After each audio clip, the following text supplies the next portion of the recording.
आज मैं बात करूंगा रशिया के उस एक्सपेरिमेंट की जिसका ऑफिशियल कोई भी रिकॉर्ड मौजूद नहीं है और ना ही किसी साइंटिफिक रिसर्च में उसका कोई रिकॉर्ड मिलता है। लेकिन वो जो एक्सपेरिमेंट था वो अब तक के मानव इतिहास में किया गया सबसे डरावना, सबसे ज्यादा भयानक एक्सपेरिमेंट था। हुआ ये था वर्ल्ड वार के दौरान में पहले से ही रशिया इस तरह के गुप्त एक्सपेरिमेंट में बदनाम था, बहुत ज़्यादा चर्चाओं में रहता था। तो उसी दौरान में एक एक्सपेरिमेंट और किया गया। उसमें 5 पॉलिटिकल कैदियों को उन्होंने एक शर्त रखी कि अगर आप 1 महीने तक बिना सोए जिंदा रह सकते हैं तो हम आपको आज़ाद कर देंगे, अन्यथा हम आपको यहीं गोली मार के ख़त्म कर देंगे। तो हुआ ये था कि रशिया ने कुछ पॉलिटिकल कैदियों को बुलाया और रिसर्च करने के लिए उन कैदियों से एक शर्त रखी कि अगर आप लोग 1 महीने तक बिना सोए जिंदा रह सकते हैं तो हम आपको आज़ाद कर देंगे। अब जिंदगी तो सभी को प्यारी होती है, तो उनमें से 5 कैदी लगभग इस शर्त पे राजी हो गए और बाकी कैदियों को मार दिया गया।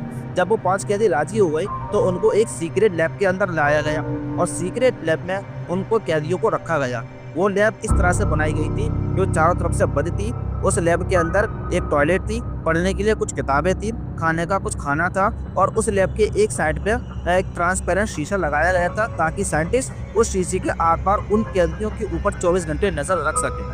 और कैदियों की आपसी की बातचीत को सुनने के लिए उस रूम के अंदर, लैब के अंदर एक माइक भी लगाया गया था, क्योंकि उस जमाने सीसीटीवी तो थे नहीं। अब होता यह है कि उन कैदियों को ऑक्सीजन दी जाने लगी और खाना दिया जाने लगा, लेकिन उस ऑक्सीजन के साथ में एक ऐसी जहरीली गैस छोड़ी जाने लगी लिमिटेड क्वांटिटी में, जिसकी वजह से वो कैदी सो ही ना पाए। क्योंकि ऐसा हो ही नहीं सकता कि एक रूम के अंदर अगर 4 से 5 लोग बैठे हैं तो उनको कभी ना कभी तो नींद आएगी ही आएगी, 2, 4, 6 घंटे बाद। तो ऐसा हो ही नहीं सकता कि वो ना सो। इसलिए उनकी नींद को उड़ाने के लिए या उनकी नींद को ना आने के लिए साइंटिस्ट इस ऑक्सीजन गैस के साथ एक स्पेशल जहरीली गैस को छोड़ने लगे।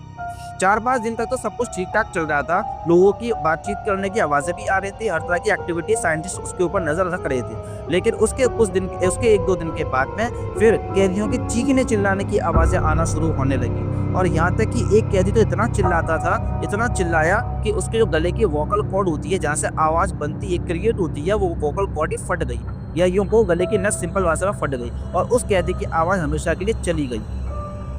फिर उसके बाद कुछ दिन तक जब कोई एक्टिविटी नजर नहीं आई और कुछ आवाजें कमरे के बाहर साइंटिस्ट को सुनाई ना दी, तब साइंटिस्ट ने फैसला किया कि अब हमें इस कमरे को खुलकर चेक करना चाहिए कि आखिर अंदर हो क्या रहा है, किसी तरह की एक्टिविटी की आवाज क्यों नहीं आ रही। तो जब साइंटिस्टों ने उस कमरे को खोलने की कोशिश की तो वो कैदी अंदर से चिल्लाने लगे, उन्होंने मना करने लगे। उन्होंने कहा कि कोई भी अंदर ना आए और हमें कमरे से बाहर ना निकाला जाए, हमें अब यहीं पर आनंद आ रहा है और हम इसी लाइफ में सर्वाइव करना चाहते हैं।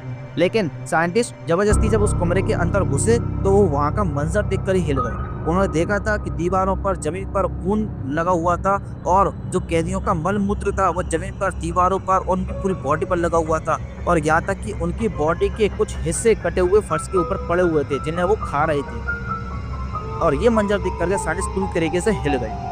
फिर साइंटिस्टों ने अपने कमांडर ऑफिसर से ये कहा कि हमें इस एक्सपेरिमेंट को यहीं पर रुकना चाहिए। लेकिन कमांडर ऑफिसर के मना करने के बाद फिर साइंटिस्टों ने मजबूरी में इस रिसर्च को चालू रखा और लिहाजा उनमें 5 कैदियों में से 3 कैदियों की तो मौत हो चुकी थी और 2 कैदियों को अस्पताल ले जाकर के उनके इलाज की बात की गई।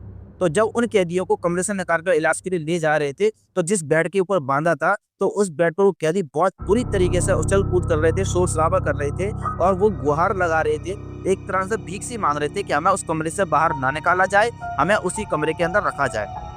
तो लिहाजा जब साइंटिस्टों उनकी बात को ना सुनते हुए उनको जब हॉस्पिटल ले गए तो आप यकीन कीजिएगा, जिस एक मॉर्फिन के इंजेक्शन से इंसान कई घंटों तक बेहोश हो जाता है, उस मॉर्फिन के 8 इंजेक्शन लगाने के बावजूद भी उन कैदियों के ऊपर कोई असर नहीं हुआ और वो कैदी बुरी तरह से झटपटाने लगे, चीखने चिल्लाने लगे, उस कमरे के अंदर जाने की भीख सी मांगने लगे। लेकिन जब ऑपरेशन की बारी आई तो फिर उन कैदियों ने डॉक्टर से कहा कि हमें बेहोश ना किया जाए, हमारा ऑपरेशन इसी तरीके से किया जाए। और जब डॉक्टर ने मजबूरी में उनकी होश की हालत में ऑपरेशन करना शुरू किया तो आप यकीन मानिएगा वो कैदी दर्द की वजह से नहीं चिल्ला रहे थे, बल्कि वो कैदी मुस्कुरा रहे थे, क्योंकि उनको दर्द में भी खुशी मिल रही थी।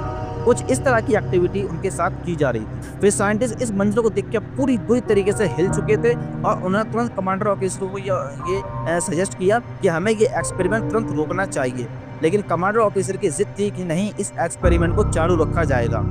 तो लिहाजा उस कमांड ऑफिसर से आदेश दिया कि इन दोनों कैदियों को दोबारा से उसी रूम के अंदर डाला जाए और साथ में 3 साइंटिस्टों को भी उस रूम के अंदर डाला जाए। और ये सुनकर के उन तीनों साइंटिस्टों की बहुत बुरी हालत हो गई। और जब ये बात कैदियों ने सुनी कि हमें दोबारा से उसी रूम के अंदर डाला जा रहा है, तो वो कैदी जो झटपटा रहे थे बेड पर, वो कैदी एकदम शांत हो गए और वो कैदी मुस्कुराने लगे कि वापस उनको उसी लाइफ के अंदर भेजा जा रहा है, उसी रूम के अंदर भेजा जा रहा है। तो लिहाजा उन 3 साइंटिस्टों में से एक साइंटिस्ट ने तुरंत उस कमांडर को गोली मारी और उसके बाद उन कैदी से पूछता है कि आखिर आप हो कौन।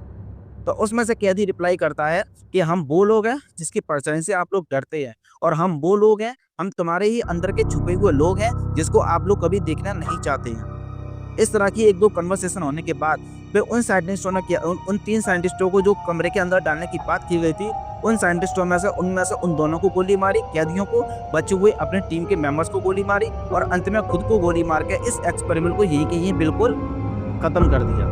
और इसका कोई ऑफिशियल रिपोर्ट सरकार के पास मौजूद नहीं है और इस एक्सपेरिमेंट को फिर आगे कभी जिक्र नहीं किया गया। तो ये था एक डरावना एक्सपेरिमेंट। अब जब ये एक्सपेरिमेंट किसी भी रिकॉर्ड में मौजूद नहीं है तो फिर हमें कैसे पता लगा? तो हमें पता लगा एक स्पेशल वेबसाइट से जिसका नाम है क्रीपीपास्ता। ये एक ऐसी वेबसाइट है जिसके ऊपर इस तरह के स्टोरीज को डाला जाता है। हालांकि इसका कोई ऑफिशियल रिकॉर्ड भी नहीं है और इसका कोई साइंटिफिक रिकॉर्ड भी नहीं है, लेकिन तब भी काफ़ी लोग ये मानते हैं कि हाँ, ये रशिया के लिए कोई एक अजीब सा एक्सपेरिमेंट नहीं है, क्योंकि रशिया पहले से ही इस तरह के सीक्रेट एक्सपेरिमेंटों में काफ़ी चर्चा में रहा है। तो इस छोटे से एक्सपेरिमेंट से हम ये समझ सकते हैं कि इंसान का दिमाग किस तरह की हेलुसिनेशंस को पैदा कर सकता है। हमारा माइंड बहुत ज़्यादा पावरफुल है, हमारी सोच से भी कई ज़्यादा बड़े है, क्योंकि इसी माइंड ने सुपर कंप्यूटर बनाया, इसी माइंड ने रॉकेट बनाया, इसी माइंड ने और ना जाने कौन कौन सी तकनीकों को बनाया है। तो हमारा माइंड बहुत ज़्यादा पावरफुल है और ये बहुत ज़्यादा हेलुसिनेशंस क्रिएट कर सकता है। और नींद की कमी, सिर्फ और सिर्फ नींद की कमी इंसान को इस लेवल तक ले जा सकती है कि वो इंसान से दानव बन जाता है। तो ये स्टोरी सुनकर आपको कैसा लगा मुझे कमेंट में जरूर बताइए। मिलते हैं नेक्स्ट वीडियो में।